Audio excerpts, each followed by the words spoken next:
All right, let's go ahead and move on to the second part of breaking down the Practice Act, and that's actually doing that. We're going to take a look at a Practice Act. In this case, we'll select Iowa, and then from there we'll kind of utilize a rubric to guide us as we work through that process. So if I come over here to our main page, I can pull up the Iowa Practice Act.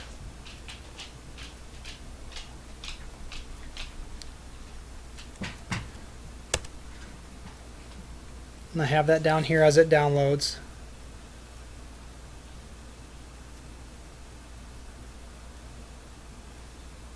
And I'll pull it up. And at the same time, I've got this tool over here, which is a Practice Act rubric, and I'll pull that up as well.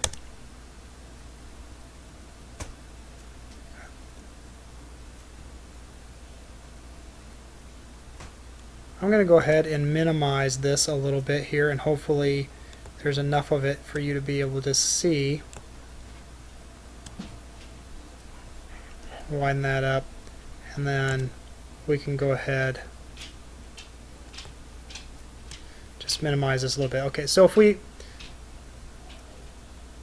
look at the Iowa Practice Act here, we'll know here, the first thing we're looking at is, do they define athletic trainer? Do they talk about a restriction on the patient or restriction on the setting? What is it that we can do? These are all things we're looking for, and they do kind of define the practice of athletic training here. The prevention, the evaluation. Sometimes this is synonymous with the clinical evaluation or clinical diagnosis.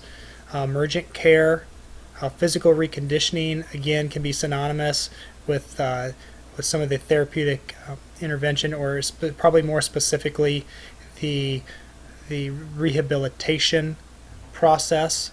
Okay, relating to injuries and illnesses. So again, if we think back to that definition of athletic training, it did say injuries and it did say medical conditions. So far, kind of so good. But notice this: incurred through sport-induced trauma. So right there we have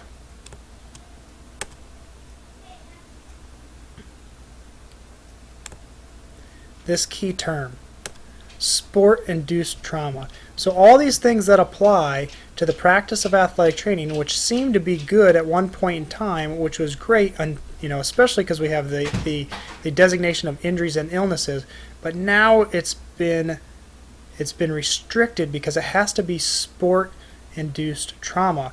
The other thing we might think about is, because it has to be sport-induced, so now we have to call into question whether or not, if we have someone that has a pre-existing condition, whether it be sickle cell anemia, perhaps it's diabetes or asthma or something like this, does this now restrict us as athletic trainers to be able to work with those athletes and treat them in a preventative manner, because it may not in fact be sport induced in a prevention model. So again, while this looked great, we now have this limitation on what we can do, or our scope of practice. So if I were to look at this here and I could copy it, I might bring it over here into our scope of practice. And I guess I can't paste it. It won't let me do that on this particular document unless I save it as a PDF file. But you get the point there. So here is my scope of practice. Now I need to start looking at, do I have any restriction on the patient? And again, I think your scope of practice, what you can do, and the patient, that's all in one there, because the patient has to be an individual that's been in a sports-induced trauma. So if we move on here and read a little further, which occurs during preparation for or participation in a sport competition or during a physical training program. So while a sport competition is restrictive, the physical training program opens it up just a little bit. But again, if we start to, now this is going to start looking at our setting, which is sponsored by an educational institution. So now we're starting to think traditional setting, amateur professional athletic group. Okay, that starts to open it up again to amateur sport, professional sport, and Olympic sport, some of which is discussed in the NATA description as in part 1 of this Practice Act series. or other recognized organization. That certainly brings in some ambiguity. What's a recognized organization? But by a person who uses the title of licensed athletic trainer. So here we are. It's restricting our setting a little bit because it's saying, again, it must be sponsored by educational institution, amateur or professional athletic group, or other recognized organization. So this is going to go into and be in our setting. And again, that's probably going to be listed as very restrictive, because if you think back to part one, what were our settings? We had clinics, we had hospitals, we had workplaces. All of those things applied to where we can be. So as we go down, we can also look at other licensing requirements and what it is that we must do to meet that license. But what I want you to note here again is this kind of idea of a physician. We had talked about in part one whether it was collaboration, supervision, or direction of a physician. So the practice of physical reconditioning shall be carried out under the oral or written orders of a physician. So when you start talking about written orders or protocols, those are very much defined. So again, are we then having challenges? Is we have a very restrictive language here again, because we should be collaborating with, working under the guidelines of, versus the supervision or the protocols of a physician.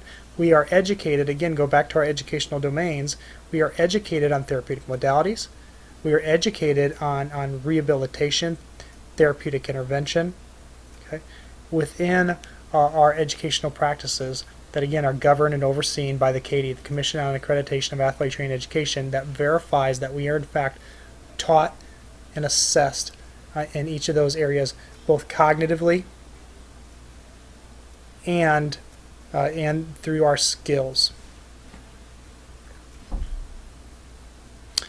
So a physician or a physician assistant who issues the oral order must reduce the order to writing and provide a copy of the order to the athletic trainer within 30 days of that oral order.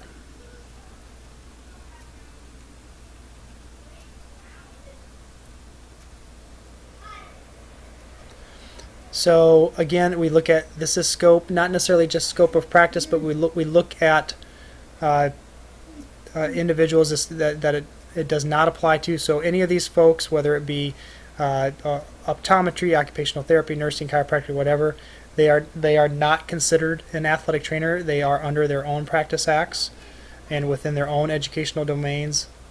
Again, elementary school teachers, coaches, etc. Do not hold themselves to be as athletic trainers, even though they may provide some of the same services like preventative conditioning, the taping, and maybe even some of the acute care CPR type skills in an emergent situation, but that does not make them an athletic trainer, and they cannot call themselves as such.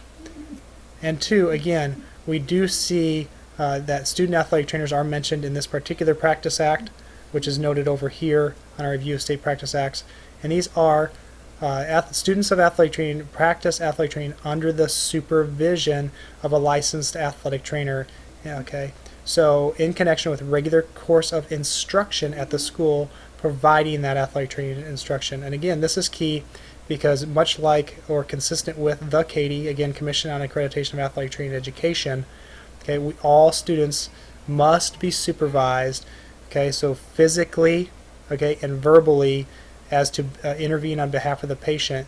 So there is a supervision that takes place, and students should not be left unsupervised, and it must be in connection with a regular course of instruction at the school. So it does cover that. Again, it talks about some of the suspension and revocation,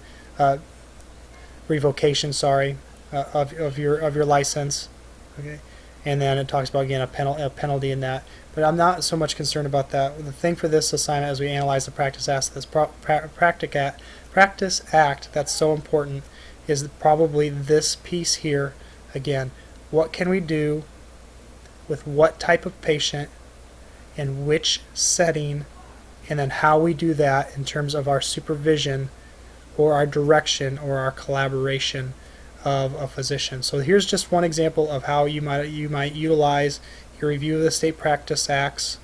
You can reflect back and go back again to part 1 where we looked at and defined an athletic trainer, the patients they work with, the settings they work with, and how our educational domains are defined, because we want to practice within our full education, our full ability as athletic trainers. But this just shows you how a practice act can limit or restrict what we can do as athletic trainers despite our level of education. So I hope that's helpful in better understanding this assignment, and again in the future for you in being able to better break down your practice act in your respective state when you become a certified athletic trainer.